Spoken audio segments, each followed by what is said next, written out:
Tere! Teine ekraan on uus ja ainulaadne portaal, mis pakub lisainfot kõigile neile televaatajatele, kes on harjunud telekat vaatama nutitelefon, süle või tahvelarvuti käes ja kes tahavad nähtud teema kohta rohkem teada saada. Portaal avatakse täna õhtul Reporteris, kus on eetris lugu sellest, miks osad vähiliigid avastatakse nii hilja. Reporteri loo järel jätkub saade siin portaalis aadressil teineekraan.ee. Kohal on ekspert, kes on valmis vaataja küsimustele vastama. Kui te tahate arvamust avaldada või eksperdile küsimusi esitada, siis saab Skype'iga stuudiosse helistada. Videoekraani all olevas kommentaariumis saab arvamust avaldada, küsimusi esitada ja suhelda inimestega, kes sama saadet vaatavad. Stuudiosse küsimuste saatmiseks on lehe allosas spetsiaalne vorm. Ekraanile jõuavad ka Twitteris jautsud, nii et härra Toomas Hendrik Ilves, meie oleme teie kommentaarideks valmis. Nii lihtne see ongi.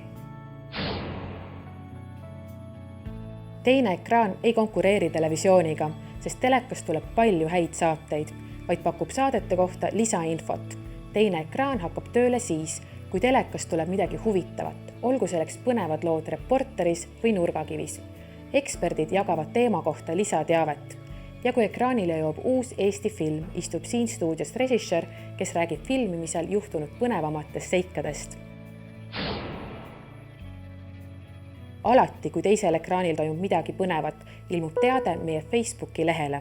Otseülekannete kava on kättesaadaval ka siinsamas kodulehel. Vaadake, päises on link kava. Teine ekraan on seotud televisiooniga ja infot saab ka telesaadetest. Kohtumiseni teisel ekraanil.